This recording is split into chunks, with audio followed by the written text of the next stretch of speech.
RSS जो है वो एक एजेंडा ड्रिवन इंस्टीट्यूशन है।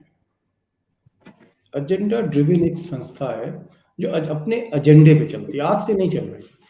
जब से हेगड़ेवार ने पूरा खाका खींचा, गोलवलकर ने उस खाका को आगे बढ़ाया, फिर रज्जू भैया जैसे लोग आए और आज मोहन भागवत जो है उनके पास वो बागडोर है संघ की। संघ एजेंडे पे चलता है और संघ के एजेंडे पे जो चलेगा, चाहे वो योगी आदित्यनाथ हो, चाहे वो कल्याण सिंह हो, चाहे वो नरेंद्र मोदी हो, चाहे वो कोई असम के हेमंत बिस्वा शर्मा हो जो कभी कांग्रेस के थे और आज वो भाजपा के एजेंडे पे चल रहे हैं, तो जो एजेंडे पे चलेगा उसके साथ संघ खड़ा है। तो संघ ये नहीं देखता है कि योगी आदित्यनाथ जो हैं उनका केशव प्रसाद मौर्य से 36 का आंकड़ा है या केशव प्रसाद मौर्य का 36 का आंकड़ा किसी और उप मुख्यमंत्री से। संघ को सिर्फ और सिर्फ जो उसका मैनिफेस्टो है, जो उसका कार्यक्रम है, जो उसकी विचारधारा है, जो उसका एजेंडा है, उस एजेंडे को पूरा कराना है। अगर अमित शाह ने धारा 370 हटा दी तो अमित शाह बढ़ेंगे, और अमित शाह ने अगर धारा 370 नहीं हटाई, वादा किया, मुकर गए, तो वाजपेयी भी संघ के लिए आप समझ लीजिए एक तरह का बोझ है।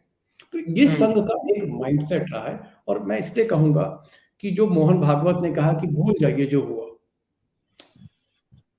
अगर मोहन भागवत ना होते, हेमंत तिवारी जी ही होते उनकी जगह पर, तो ये क्या बोलते? ये कहते कि याद रखिए, कोई सत्ता पक्ष का व्यक्ति क्या वो ये कह सकता है कि जो बद इंतजामी हुई उसको आप याद रखें, उसको आप अपने जहन में रखिए? क्या वो कह सकते हैं कि अगर हम इन शवों को, अगर हम लकड़ियां नहीं दे पाए, इन शवों को अगर हम इनका हवन और संस्कार नहीं करा पाए, हम इनको जो है कफन नहीं दे पाए, इसको याद रखें? जाहिर तौर पर संघ भाजपा सब भूलना चाहते हैं। वो एक छोटी मोटी मिस्टेक नहीं थी, वो ब्लंडर था। और पहली बार जिस तरह की बदइंतजामी सामने आई है, तो मुझे लगता है योगी जी की जो एक गवर्नेंस, गुड गवर्नेंस की जो क्षमता है, उनका जो कैलिबर है, उनकी जो मेधा है, प्रतिभा है सरकार चलाने की, पहली बार चरमरा के गिरी और सबने सामने देखी।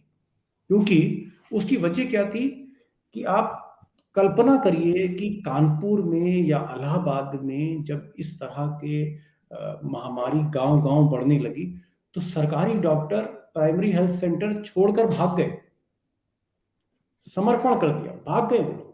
और उसके भागने की वजह ये थी कि उन डॉक्टरों को आपने संसाधन नहीं दिए। आप अस्पताल अगर बना रहे हो, उसमें 4 डॉक्टर रख रहे हैं और उन डॉक्टरों के पास ऑक्सीजन नहीं है, दवा नहीं, तो जनता तो घेर लेगी।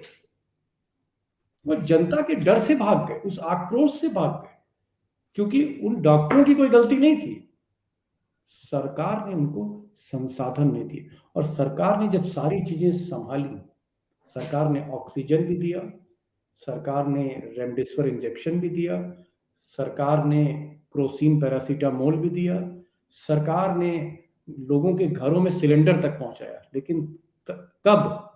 जब आपदा का विकराल रूप निकल चुका था। तो बहुत देर से रिएक्शन हुआ सरकार का, और मुझे लगता है कि यही इसी को शिथिलता कहते हैं।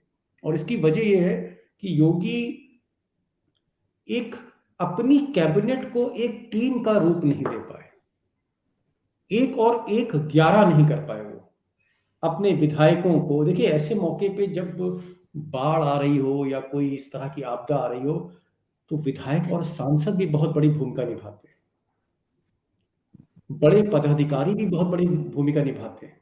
ये नहीं कि सिर्फ मंत्री ही आगे जाएगा, विधायक भी बहुत कुछ कर सकते हैं, सांसद भी पार्टी के बहुत कुछ कर सकते हैं। लेकिन आपने इन सबको लेके आप चले नहीं। योगी जी ने इन पिछले 4.5 सालों में खुद की तो परवाह करी, खुद तो वो आगे बढ़ना चाहते थे, खुद की महत्वाकांक्षा को पूरा करने के लिए उन्हें हर प्रयास किए। लेकिन पार्टी की महत्वाकांक्षा, जनता की महत्वाकांक्षा, पदाधिकारी की महत्वाकांक्षा, उसको पूरा करने के लिए उनके जो प्रयास थे, मुझे लगता है वो काफी पीछे रह गए योगी जी। और यही एक कारण है कि आज योगी जी के साथ मुझे नहीं लगता कि 25 विधायक भी होंगे, आज योगी जी के साथ 10 मंत्री भी होंगे। वो इस पूरे लड़ाई में, ठीक है उनका नाम ज्यादा है, उनका कद बड़ा है, लेकिन इस जंग में जो जंग 2022 की होने जा रही है, ये जो महासंग्राम होने जा रहा है, उनके पास उस तरह के लोग नहीं हैं मरने मिटने वाले जो अखिलेश यादव के पास। और आप हमसे जुड़े रहने के लिए सब्सक्राइब करें YouTube पर, फॉलो करें ट्विटर पर।